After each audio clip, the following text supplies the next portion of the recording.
This series of cassettes is intended to give a complete, word-for-word recorded version of the big book, Alcoholics Anonymous, including the following: the preface, the 3 forewords, the first 11 chapters, Dr. Bob's Nightmare, and Alcoholics Anonymous number 3. Preface. This is the 3rd edition of the book, Alcoholics Anonymous. The first edition appeared in April 1939, and in the following 16 years, more than 300,000 copies went into circulation. The second edition, published in 1955, reached a total of more than 1,150,000 copies.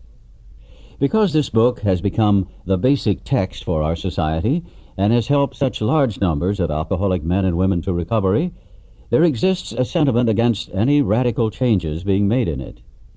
Therefore, the first portion of this volume, describing the AA recovery program, has been left untouched in the course of revisions made for both the second and the third editions. The section called The Doctor's Opinion has been kept intact, just as it was originally written in 1939 by the late Dr. William D. Silkworth, our society's great medical benefactor.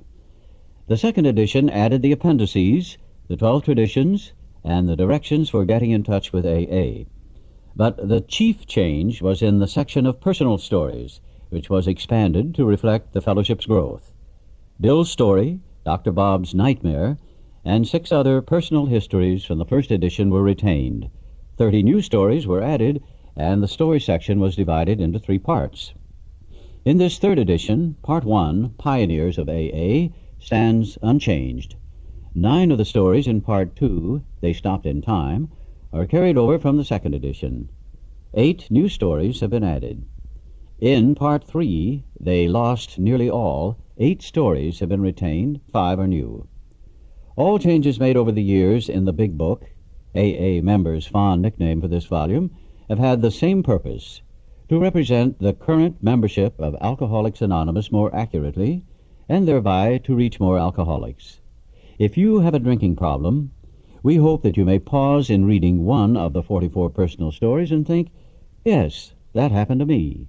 Or more important, yes, I've felt like that.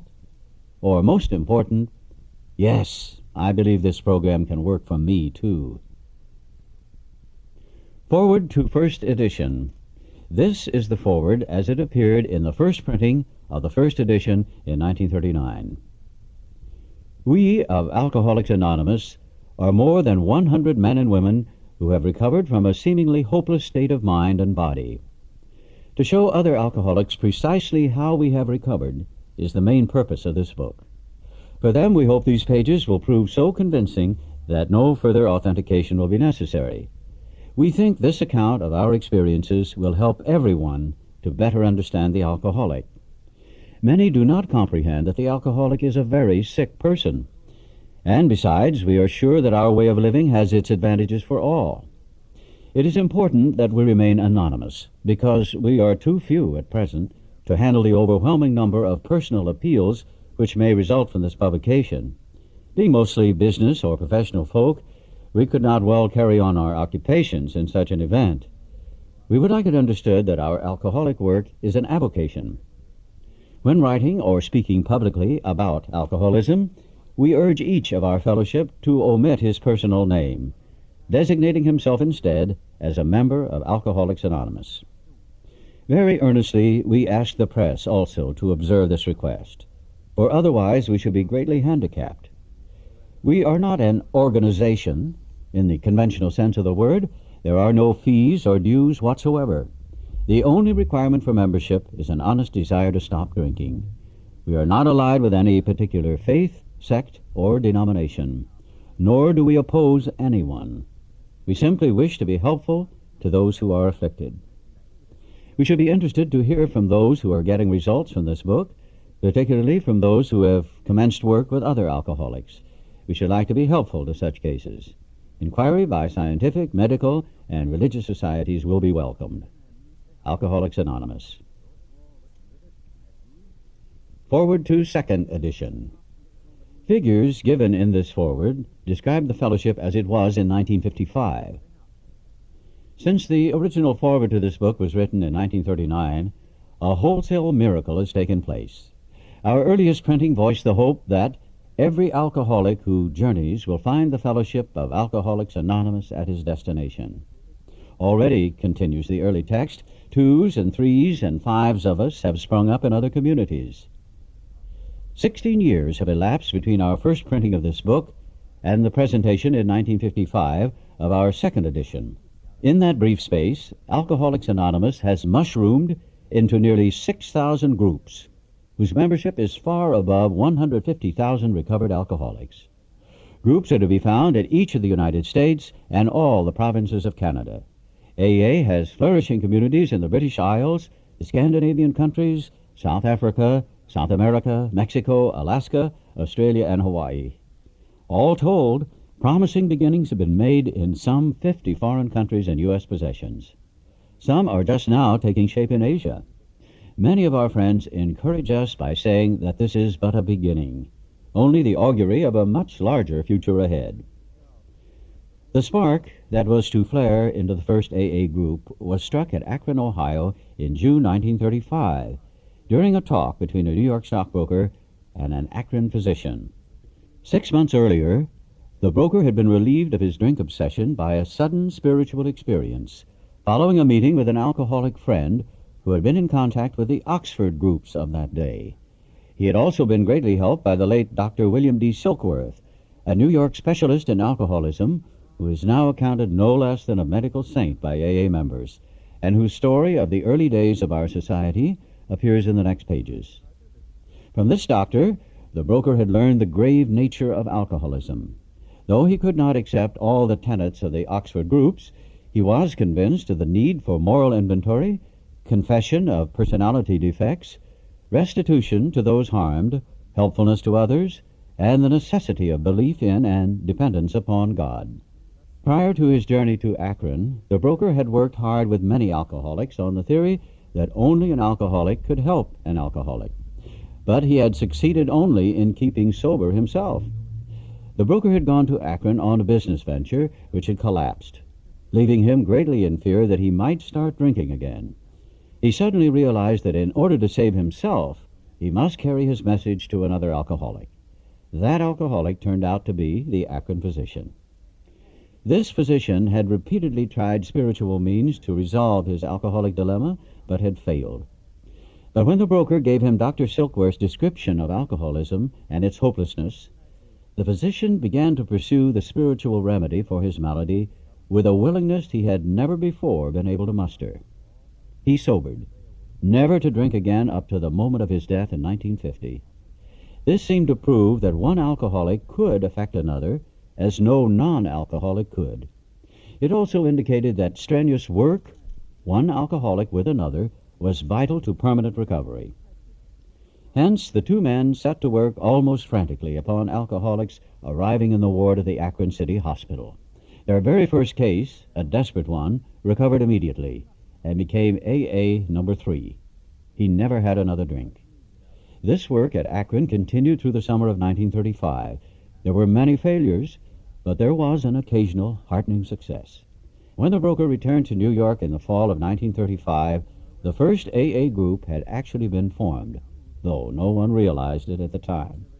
By late 1937, the number of members having substantial sobriety time behind them was sufficient to convince the membership that a new light had entered the dark world of the alcoholic. A second small group had promptly taken shape at New York. And besides, there were scattered alcoholics who had picked up the basic ideas in Akron or New York and were trying to form AA groups in other cities. It was now time, the struggling groups thought, to place their message and unique experience before the world. This determination bore fruit in the spring of 1939 by the publication of this volume. The membership had then reached about 100 men and women. The fledgling society, which had been nameless, now began to be called Alcoholics Anonymous, from the title of its own book. The flying blind period ended, and AA entered a new phase of its pioneering time. With the appearance of the new book, a great deal began to happen.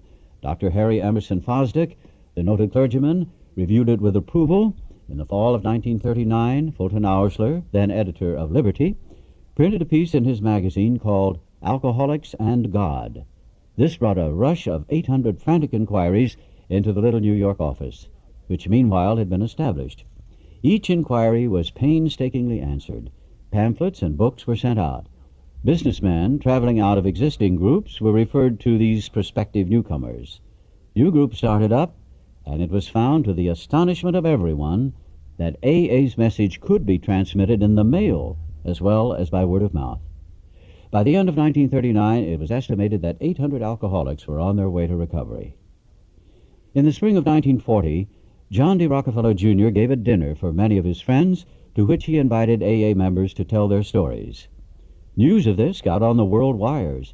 Inquiries poured in again, and many people went to the bookstores to get the book Alcoholics Anonymous. By March 1941, the membership had shot up to 2,000. Then Jack Alexander wrote a feature article in the Saturday Evening Post and placed such a compelling picture of AA before the general public that alcoholics in need of help really deluged us. By the close of 1941, AA numbered 8,000 members. The mushrooming process was in full swing. AA had become a national institution.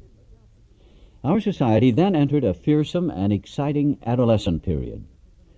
The test that it faced was this: could these large numbers of erstwhile erratic alcoholics successfully meet and work together? Would there be quarrels over membership, leadership, and money?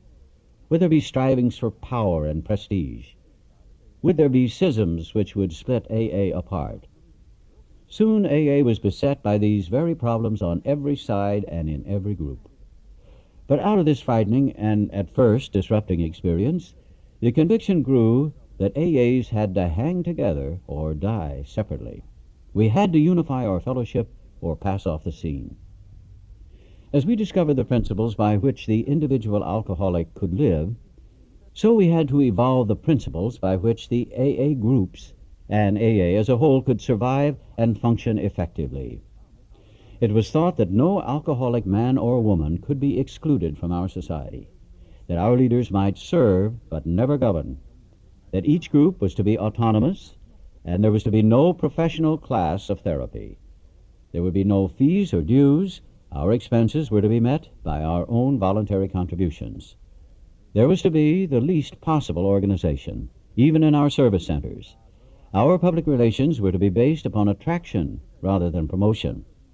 It was decided that all members ought to be anonymous at the level of press, radio, TV, and films, and in no circumstances should we give endorsements, make alliances, or enter public controversies.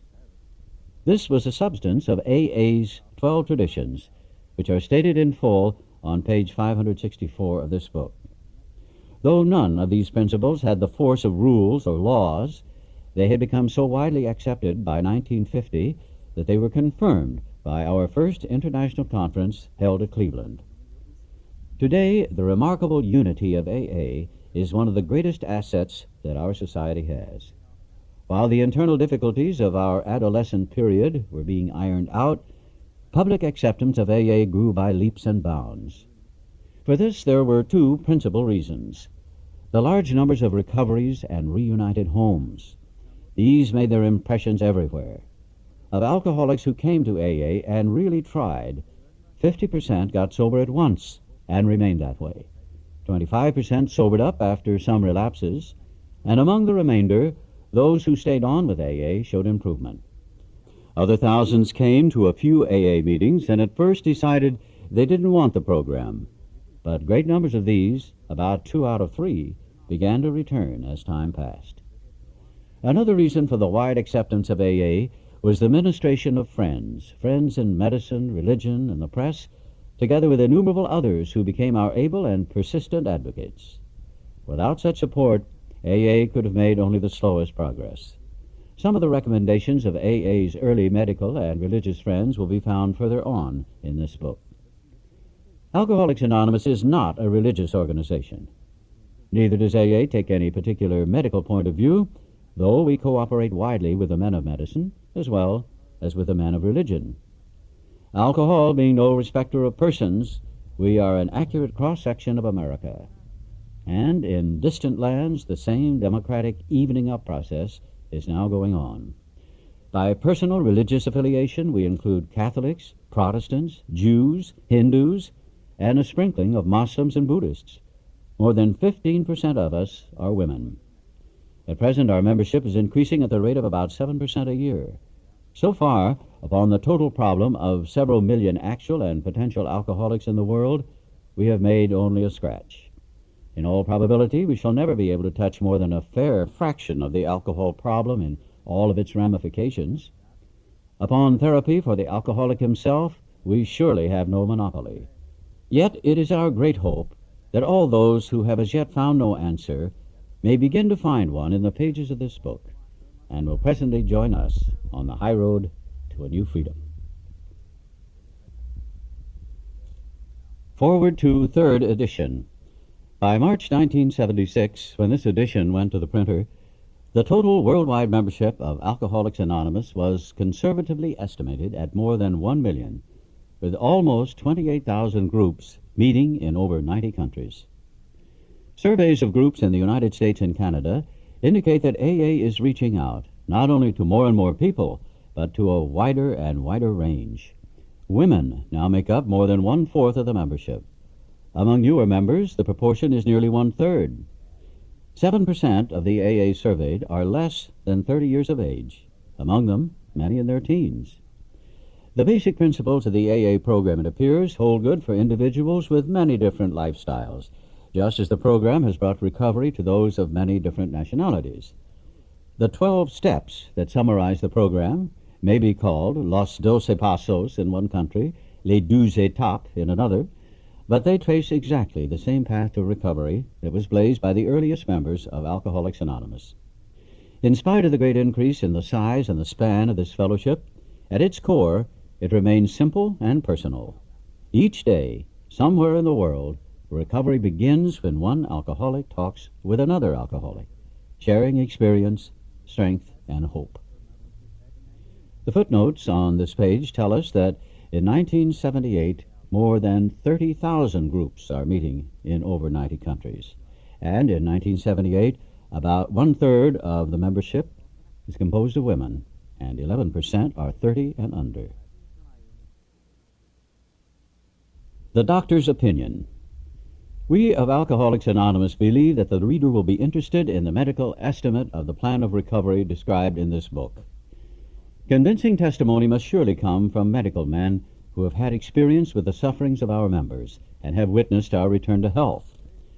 A well-known doctor, chief physician at a nationally prominent hospital specializing in alcoholic and drug addiction, gave Alcoholics Anonymous this letter. To whom it may concern, I have specialized in the treatment of alcoholism for many years. In late 1934, I attended a patient who, though he had been a competent businessman of good earning capacity, was an alcoholic of a type I had come to regard as hopeless. In the course of his third treatment, he acquired certain ideas concerning a possible means of recovery. As part of his rehabilitation, he commenced to present his conceptions to other alcoholics, impressing upon them that they must do likewise with still others. This has become the basis of a rapidly growing fellowship of these men and their families. This man, and over 100 others, appear to have recovered. I personally know scores of cases who were of the type with whom other methods had failed completely. These facts appear to be of extreme medical importance. Because of the extraordinary possibilities of rapid growth inherent in this group, they may mark a new epoch in the annals of alcoholism. These men may well have a remedy for thousands of such situations. You may rely absolutely on anything they say about themselves. Very truly yours, William D. Silkworth, M.D. The physician who, at our request, gave us this letter has been kind enough to enlarge upon his views in another statement which follows. In this statement, he confirms what we who have suffered alcoholic torture must believe, that the body of the alcoholic is quite as abnormal as his mind.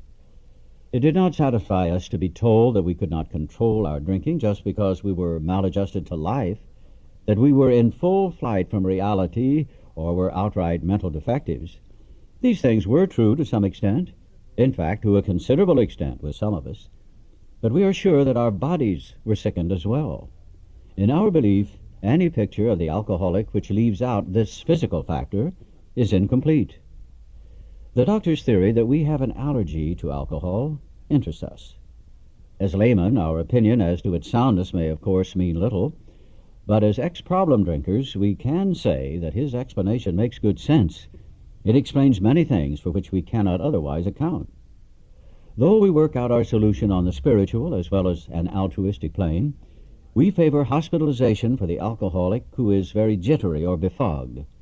More often than not, it is imperative that a man's brain be cleared before he is approached, as he has then a better chance of understanding and accepting what we have to offer. The doctor writes, "The subject presented in this book seems to me to be of paramount importance to those afflicted with alcoholic addiction. I say this after many years' experience as medical director of one of the oldest hospitals in the country treating alcoholic and drug addiction. There was, therefore, a sense of real satisfaction when I was asked to contribute a few words on a subject which is covered in such masterly detail in these pages. We doctors have realized for a long time that some form of moral psychology was of urgent importance to alcoholics, but its application presented difficulties beyond our conception. What with our ultra-modern standards, our scientific approach to everything, we are perhaps not well equipped to apply the powers of good that lie outside our synthetic knowledge. Many years ago, one of the leading contributors to this book came under our care in this hospital, and while here, he acquired some ideas which he put into practical application at once. Later, he requested the privilege of being allowed to tell his story to other patients here, and, with some misgiving, we consented. The cases we have followed through have been most interesting. In fact, many of them are amazing. The unselfishness of these men, as we have come to know them, the entire absence of profit motive, and their community spirit is indeed inspiring to one who has labored long and wearily in this alcoholic field. They believe in themselves, and still more in the power which pulls chronic alcoholics back from the gates of death. Of course, an alcoholic ought to be freed from his physical craving for liquor, and this often requires a definite hospital procedure before psychological measures can be of maximum benefit. We believe, and so suggested a few years ago, that the action of alcohol on these chronic alcoholics is a manifestation of an allergy, that the phenomenon of craving is limited to this class and never occurs in the average temperate drinker. These allergic types can never safely use alcohol in any form at all, and once having formed the habit and found they cannot break it, once having lost their self-confidence, their reliance upon things human, their problems pile up on them and become astonishingly difficult to solve. Frothy emotional appeal seldom suffices. The message which can interest and hold these alcoholic people must have depth and weight. In nearly all cases, their ideals must be grounded in a power greater than themselves if they are to recreate their lives. If any feel that, as psychiatrists directing a hospital for alcoholics, we appear somewhat sentimental, let them stand with us a while on the firing line. See the tragedies, the despairing wives, the little children. Let the solving of these problems become a part of their daily work, and even of their sleeping moments, and the most cynical will not wonder that we have accepted and encouraged this movement. We feel, after many years of experience, that we have found nothing which has contributed more to the rehabilitation of these men than the altruistic movement now growing up among them. Men and women drink essentially because they like the effect produced by alcohol. The sensation is so elusive that, while they admit it is injurious, they cannot, after a time, differentiate the true from the false. To them, their alcoholic life seems the only normal one. They are restless, irritable, and discontented unless they can again experience the sense of ease and comfort which comes at once by taking a few drinks which they see others taking with impunity. After they have succumbed to the desire again, as so many do, and the phenomenon of craving develops, they pass through the well-known stages of a spree, emerging remorseful with a firm resolution not to drink again. This is repeated over and over, and unless this person can experience an entire psychic change, there is very little hope of his recovery. On the other hand, and strange as this may seem to those who do not understand, Once a psychic change has occurred, the very same person who seemed doomed, who had so many problems he despaired of ever solving them, suddenly finds himself easily able to control his desire for alcohol, the only effort necessary being that required to follow a few simple rules. Men have cried out to me in sincere and despairing appeal, "Doctor, I cannot go on like this. I have everything to live for. I must stop. But I cannot. You must help me." Faced with this problem, if the doctor is honest with himself, he must sometimes feel his own inadequacy. Although he gives all that is in him, it often is not enough. One feels that something more than human power is needed to produce the essential psychic change. Though the aggregate of recoveries resulting from psychiatric effort is considerable, we physicians must admit we have made little impression upon the problem as a whole. Many types do not respond to the ordinary psychological approach. I do not hold with those who believe that alcoholism is entirely a problem of mental control. I have had many men who had, for example, worked a period of months on some problem or business deal which was to be settled on a certain date favorably to them. They took a drink a day or so prior to that date, and then the phenomenon of craving at once became paramount to all other interests, so that the important appointment was not met. These men were not drinking to escape. They were drinking to overcome a craving beyond their mental control. There are many situations which arise out of the phenomenon of craving which cause men to make the supreme sacrifice rather than continue to fight. The classification of alcoholics seems most difficult and in much detail is outside the scope of this book. There are, of course, the psychopaths who are emotionally unstable. We're all familiar with this type. They are always going on the wagon for keeps. They are over-remorseful and make many resolutions but never a decision.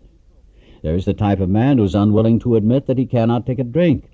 He plans various ways of drinking. He changes his brand or his environment. There's a type who always believes that after being entirely free from alcohol for a period of time, he can take a drink without danger. There is the manic-depressive type, who is perhaps the least understood by his friends, and about whom a whole chapter could be written. Then there are types entirely normal in every respect except in the effect alcohol has upon them. They are often able, intelligent, friendly people. All these and many others have one symptom in common. They cannot start drinking without developing the phenomenon of craving. This phenomenon, as we have suggested, may be the manifestation of an allergy which differentiates these people and sets them apart as a distinct entity. It has never been, by any treatment with which we are familiar, permanently eradicated. The only relief we have to suggest is entire abstinence. This immediately precipitates us into a seething cauldron of debate. Much has been written, pro and con, but among physicians the general opinion seems to be that most chronic alcoholics are doomed. What is the solution? Perhaps I can best answer this by relating one of my experiences. About 1 year prior to this experience, a man was brought in to be treated for chronic alcoholism. He had but partially recovered from a gastric hemorrhage and seemed to be a case of pathological mental deterioration. He had lost everything worthwhile in life and was only living, one might say, to drink. He frankly admitted and believed that for him there was no hope. Following the elimination of alcohol, there was found to be no permanent brain injury. He accepted the plan outlined in this book. 1 year later, he called to see me, and I experienced a very strange sensation.